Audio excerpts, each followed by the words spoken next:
Welcome to the next session on operations research. In this session, we will take up another numerical on sequencing model. This is type 3 processing 2 jobs through M machines. We have already discussed one numerical on this topic in the previous session. So we will take up another numerical. Use graphical method to minimize the time required to process the following jobs on the machines. For each machine, specify the job which should be done first. Also calculate the total elapsed time to complete both the jobs. So the process is going to remain the same. Here you can see there are 5 machines A to E.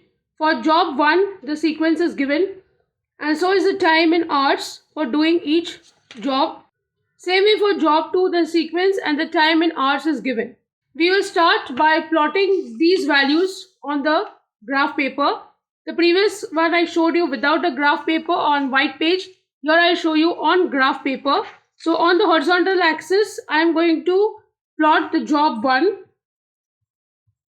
And on the vertical axis, I will plot job 2. Now here you can see I have given the scale on x-axis and y-axis. 1 centimeter is 4 hours. 1 centimeter is this one block, which is 4 hours. The reason is the total time. If you add this,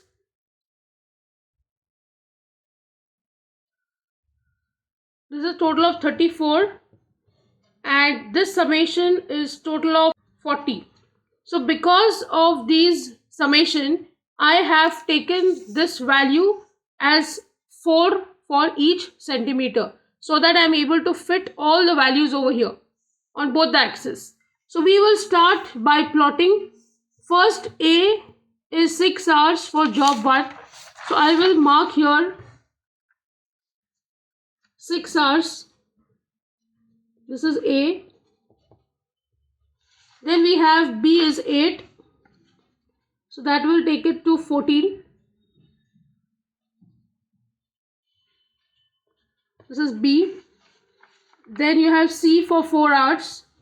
So this will go up to this point. This is C. D is 12 hours. This will come here. This is D. And finally E is 4. So this will go up to this position, 34. This is E. So I have marked all the distances here. Now I'll mark on the vertical axis. The sequence starts with B, that is 10. So 10 is here. This is B. Then you have C of 8. So C is here. Then you have A6. This will be here, 24. This is A. Then we have D is 4. So that is up to 28. And finally we have E, that is 12. So that goes up to 40. So here this is E. I have marked on the horizontal and the vertical axis. Now we will draw the rectangle like in the previous one. This is A from 0 to 6. And A is here from 18 to 24. So let me draw that. So this is A. And you'll have to draw a hatching line over here to indicate its area. Next is B. B is from here to this value of 14, and B is here.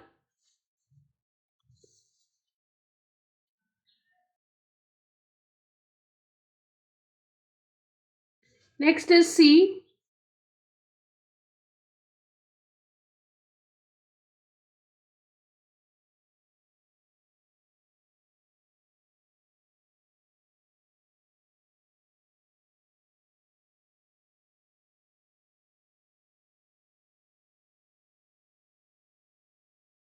This is C.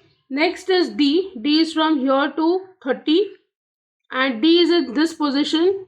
So first I'll draw the dotted line.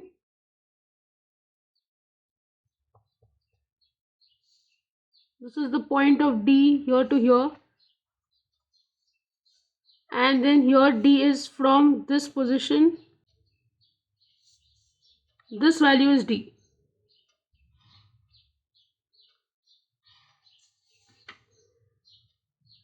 It is easier to draw on the graph paper because it will take lesser time as compared to a white page. So this is D. Now next I am going to draw E. So E is from here to here and this is E. So let's trace E.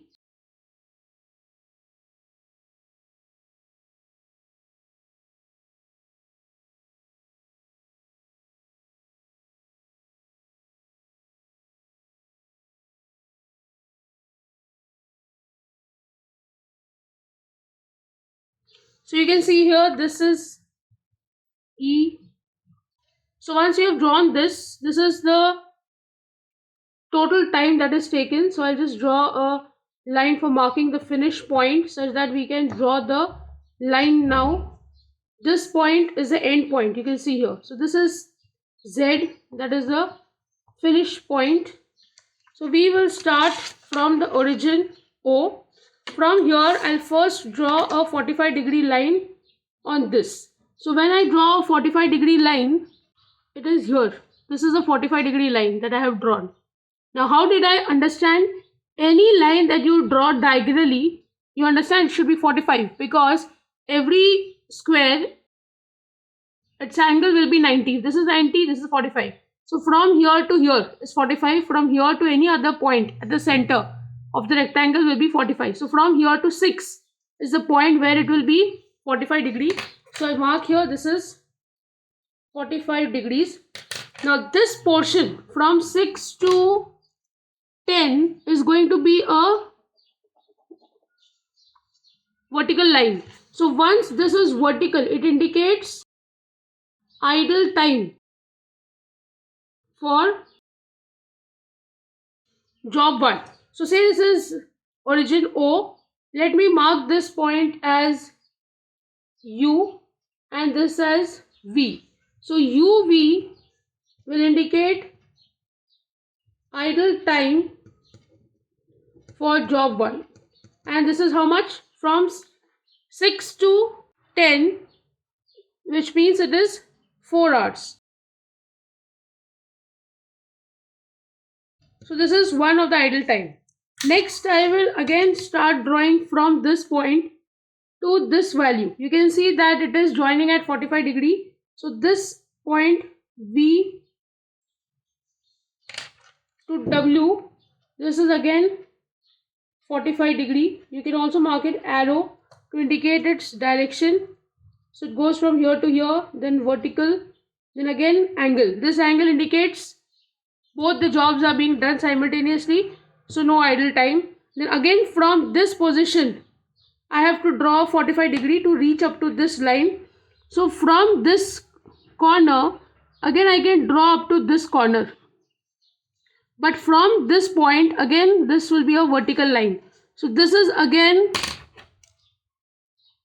say this is X and this value is Y, and then finally I'll join from here to here. So you have directly Z. So let me mark this point as, say, okay, this point is not required. So let me mark this point as W, this as X and this as Y. This point is not needed over here. So I'm just cancelling this point because it's still a 45 degree line.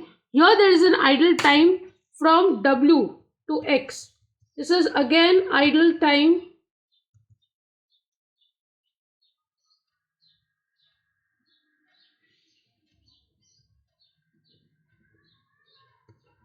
for job 1, and this value, if you measure from here to here, this is 22 and this is 28. So that means it is a total of 6 hours. So total of 10 hours idle is already seen here.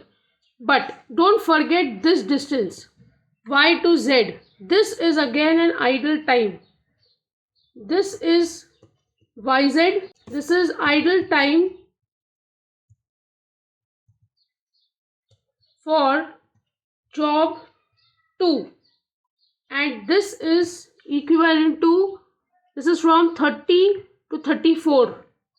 So this is 4 hours again. So now I will write down the total elapsed time.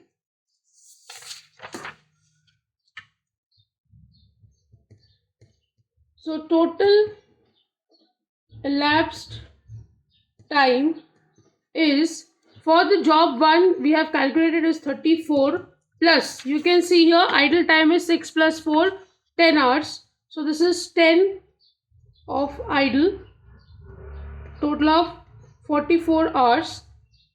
This is considering job 1. And when I'm talking about job 2, this value is total of 40 plus the idle time is 4 hours. So this sums up to 40 plus 4, that is 44 hours. So here you will write down this is considering job 2. So this is one of the answer that you are supposed to find out, that is the total elapsed time for both jobs to complete. And you also need to calculate for each machine which job should be done first. So we will have to first draw a graph like we did in the previous one. We will first plot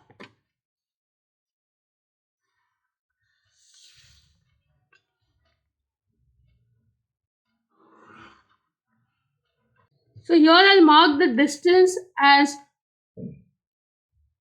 each centimeter is 5 hours, such that it is easy to plot. So I'll start with 0, 5,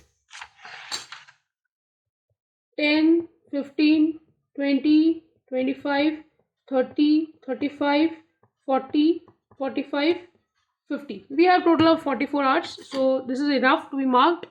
Now we will mark for job 2 and job 1. Here we have the time in hours on the x-axis. So let's mark for job 2. We know that this is maximum of 44.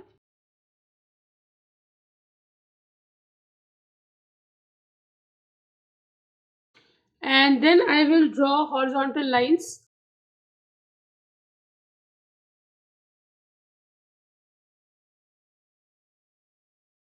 Now we'll mark it. You can see the sequence in this table. For job 1, A is 6 hours. So I'll mark 6 over here after 5. So this will be A, 6 hours. Then you have B is 6 to, okay, this is 8 hours. Now we need to also refer to this graph because there is idle time for job 1 between A and B, that is of total of 4 hours over here. So this also needs to be added. So 6 to 4, that is up to 10, there will be no work that will be done. So up to this point there is no work, this is idle. Then the next job will be done for 8 hours for B. So we will be marking 8. So that is after 15, 18. So this is B and this value is 18. Then again you can see after B there is C, no idle time. Between C and D there is idle time in the graph. So B to C I will mark. C's value is 4. So 18 plus 4 makes it to 22. So it will be somewhere here. This is C and this is 22. Then C to D there is an idle time of 6 hours over here in between. So 22 to 28, again no job is being done. So say 28 is somewhere here close to 30, no job being done. After that the value of D is 12. So 28 plus 12 is 40. So that is over here. So this is the value of D.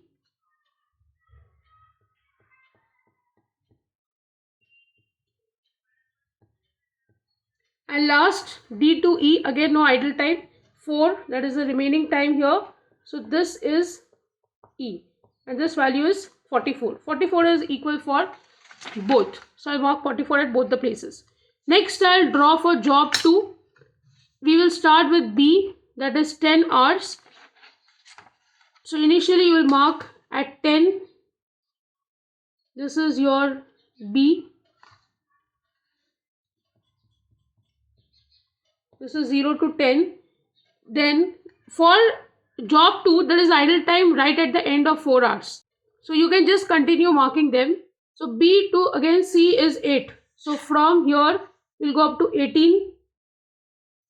This is C. This is 18. Then A, which is of 6 hours. So this goes up to 24. Somewhere here.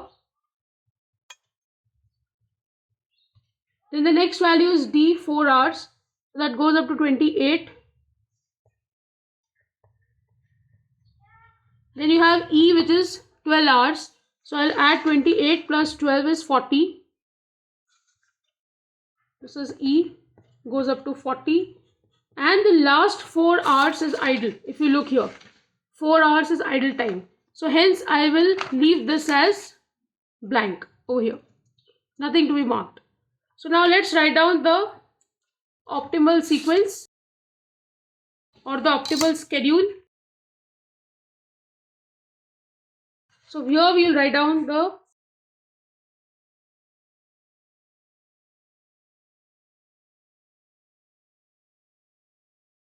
for machine A. You can see A will first complete job 1 and then go to job 2. So here you will write down job 1 precedes job 2. Then we will see for machine B. First it will do job 2 and then do job 1. So I'll write down job 2 precedes job 1. Then comes machine C. You'll first do job 2 then job 1. So I'll write down job 2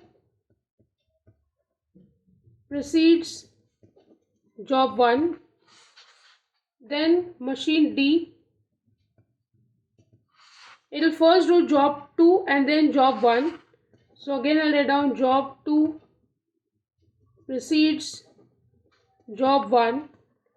And last for machine E, it will again do job 2 and then job 1.